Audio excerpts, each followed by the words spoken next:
शहर के एक छोटे से घर में राम प्रसाद और उसकी पत्नी सावित्री रहते थे। उनका एक छोटा बेटा था, अमन। अमन उनके बुढ़ापे की लाठी था, उनकी उम्मीद, उनका सपना था। राम प्रसाद एक छोटी सी नौकरी करते थे। वे रोज़ सुबह 6 बजे से घर से निकल जाते थे और देर रात को वापस लौटते थे। सावित्री घर घर जाकर सिलाई का काम करती थी। दोनों की एक ही इच्छा थी, हमारा बेटा खूब पढ़े लिखे और ज़िंदगी में बहुत बड़ा आदमी बने। अमन बचपन से ही होशियार था। माँ बाप ने उसकी ज़रूरतों को कभी कम नहीं की, लेकिन उसकी पढ़ाई में कभी कभी कमी नहीं आने दी। एक बार अमन ने कहा, पापा, मेरे दोस्त के पास एक नया मोबाइल है, मुझे भी चाहिए। राम प्रसाद ने मुस्कुराया और कहा, बेटा, इस महीने थोड़ी मुश्किल है, लेकिन अगले महीने ज़रूर दिलवाऊंगा। राम प्रसाद उस रात देर रात तक जागते रहे। उन्होंने अपनी पुरानी घड़ी गिरवी रख दी ताकि बेटे अमन का मन ना टूटे। समय बीतता गया। अमन ने इंजीनियरिंग में दाखिला लिया। फीस बहुत ज़्यादा थी। सावित्री ने अपने शादी के गहने बेच दिए, किसी को बताया नहीं, बस चुपचाप बेटे के सपने की उड़ान देती रही। 4 साल बाद अमन को नौकरी में एक बड़ी कंपनी में लग गई। वह घर में बहुत खुशी का माहौल था। राम प्रसाद ने मिठाई बांटी, सावित्री ने मंदिर जाकर प्रसाद चढ़ाया।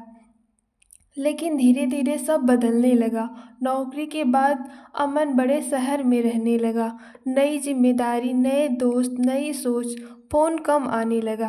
पहले रोज़ बातें होती थी, अब हफ्ते गुजर जाते थे। सावित्री रोज़ दरवाजे की ओर देखती, शायद आज बेटा आ जाए। राम प्रसाद हर शाम कहते, अरे काम में व्यस्त होगा, बड़ा आदमी बन गया है हमारा बेटा। एक दिन अमन की शादी हुई। बहू शहर की पढ़ी लिखी थी। उसके साथ साफ कह दिया, हम अलग रहेंगे, छोटे घर के, मैं एडजस्ट नहीं कर पाऊंगी। अमन ने भी हामी भर दी। सावित्री और रामप्रसाद कुछ कह नहीं पाए, बस मुस्कुरा दिए। बेटे की खुशी में ही हमारी खुशी है, उन्होंने सोचा। धीरे धीरे अमन का आना जाना लगभग बंद हो गया। त्योहार पर भी एक छोटा सा मैसेज आ जाता, happy Diwali, take care. Savitri phone को बार बार देखती, बस एक बार उसकी आवाज़ सुन लूँ।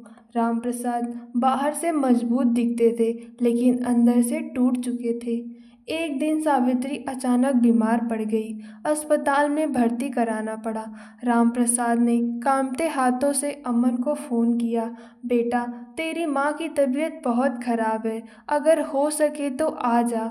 अमन ने कहा, पापा, अभी बहुत ज़रूरी मीटिंग है, मैं कोशिश करता हूँ, लेकिन वह नहीं आया।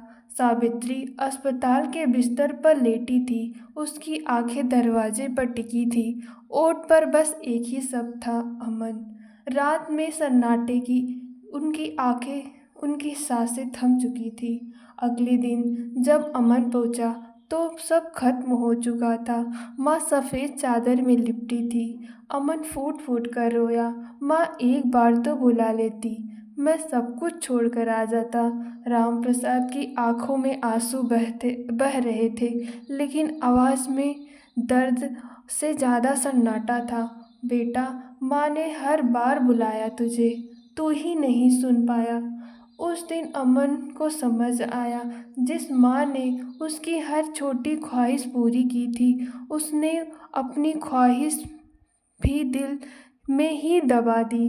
कुछ महीने बाद रामप्रसाद भी चुपचाप इस दुनिया से चल गए। घर खाली हो गया। दीवारों पर टंगी तस्वीरें गवाही दे रही थी। माँ बाप ने सब कुछ दे दिया, बदले में सिर्फ थोड़ा सा समय और प्यार मांगा था। माँ बाप की किस्मत उसके जाने के बाद समझ आती है।